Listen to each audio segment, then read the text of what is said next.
The Butter Battle Book by Dr. Seuss. On the last day of summer, 10 hours before fall, my grandfather took me out to the wall. For a while he stood silent, then finally he said, with a very sad shake of his very old head, "As you know, on this side of the wall we are Ukes. On the far other side of this wall live the Zooks." Then my grandfather said, "It's high time that you knew of the terrible, horrible thing that Zooks do. In every Zook house, in every Zook town, every Zook eats his bread with the butter side down." "But we Ukes, as you know, when we breakfast or sup, spread our bread," Grandpa said, "with the butter side up." "That's the right honest way," Grandpa gritted his teeth. "So you can't trust a Zook who spreads his bread underneath. Every Zook must be watched, he has kinks in his soul. That's why as a youth I made watching my goal. Watching Zooks for the Zook watching Border Patrol." In those days, of course, the wall wasn't so high as I can look any Zook square in the eye. If he dared to come close, I'd give him a twitch with my tough-tutted, prickly snickberry switch.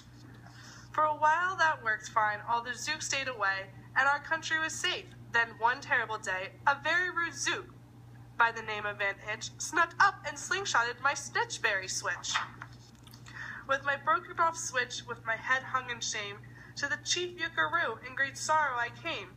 But our leader just smiled. He said, "You're not to blame, and those Zooks will be sorry they started this game. We'll dress you right up in a fancier suit. We'll give you a fancier slingshot to shoot." And he ordered the boys in the back room to figure how to build me some sort of triple sling jigger. With my triple sling jigger, I sure felt much bigger. I marched to the wall with great vim and great vigor, right up to Van Inch with my hand on the trigger. "I'll have no more nonsense," I said with a frown, "from Zooks who eat bread with the butter side down." Van Inch looked quite sickly. He ran off quite quickly. I'm unhappy to say he came back the very next day in a spiffy new suit with a big new machine, and he snarled as he said, looking frightfully mean, "You may fling those hard rocks with your triple sling jigger, but I also have my hand on a trigger. My wonderful weapon, the jigger rock snatch'em, will fling right back just as quick as we catch 'em. We'll have no more nonsense, we'll take no more gup from you Ukes who eat bread with the butter side up."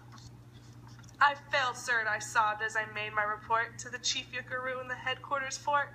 He just laughed. "You've done nothing at all of the sort. Your slingshots have failed. That was old-fashioned stuff. Slingshots, dear boy, are not modern enough. All we need is some new finagled kind of gun. My boys in the back room have already begun to think up a whopping whiz-zinger one. My right boys are thinking. They're on the right track. They'll think up one quick, and we'll send you right back." They thought up a great one, they certainly did. They thought up a gun called the Kickaboo Kid, which they loaded with powerful poo-a-doo powder, and ant eggs and bee legs, and dried fried clam chowder. And they carefully trained a real smart dog named Daniel to serve our country's first gun-toting spaniel. Then Daniel, the Kickaboo Kid spaniel, and I marched back towards that wall, with our heads held up high, while everyone cheered and their cheers filled the sky. Fight! Fight for the butter side up! Do or die! Well, we didn't do, and we didn't quite die, but we sure get worse, poor Daniel and I. Van Inch was there too, and he said, "The old pig, the boys in my back room invented this spring called the 8-nozzled elephant-tooted boom blitz. It shoots high explosive, shower cherry stone pits, and will put your dumb Kickaboo Kid on the fritz." Poor Daniel and I were scared out of our wits.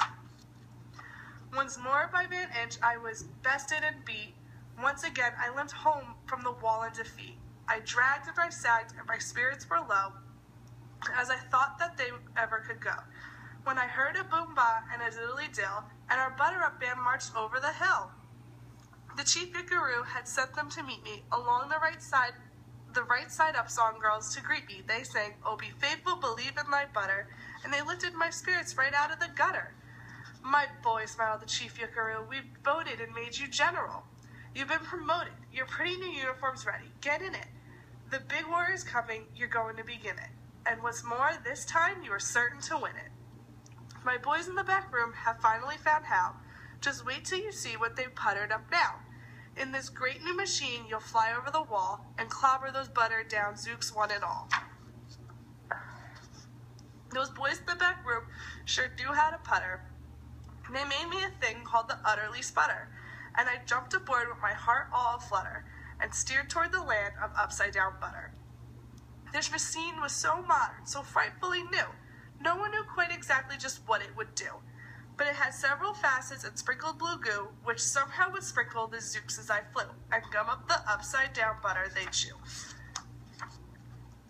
I was racing pell-mell when I heard a voice yell, "If you sprinkle us zooks, you'll get sprinkled as well." Van Itch had a sputter exactly like mine, and he yelled, "My blue gooer is working just fine. And I'm here to say that if you ukes can goo zooks, you better forget it, 'cause zooks can goo ukes."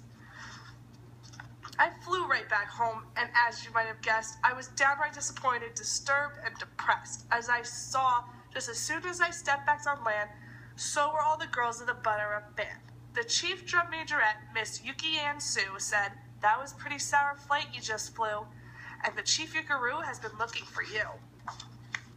I raced to his office. The place was a sight. "Have no fear," said the chief.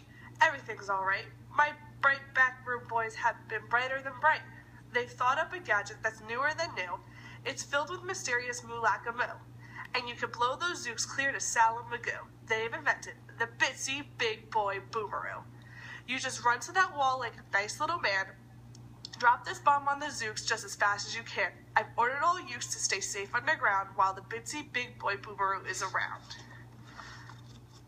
As I raced for that wall with the bomb in my hand, I noticed that every last uke in our land was obeying the chief Yukaroo's grim command.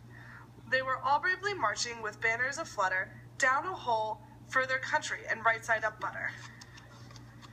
That's when Grandfather found me, and he grabbed me. He said, "You should be down that hole, and you're up here instead, but perhaps this is all for better somehow, and you will see me make history, right here and right now." Grandpa leapt up the wall with a lupulous leap, and he cleared his hoarse throat with a bloopulous beep. He screamed, "Here's the end of that terrible town full of zooks who eat bread with the butter side down." And at the very instant we heard a clup clup of feet on the wall, and old Vitch clumped up. The boys in his back room had made him one too. In his fist was another big boy boomeroo. "I'll blow you," he yelled, "into pork and wee beans. I'll butter side up you into small smithereens." "Grandpa," I shouted, "be careful, oh gee, who's going to drop it? Will you or will he?" "Be patient," said Grandpa, "we'll see, we'll see."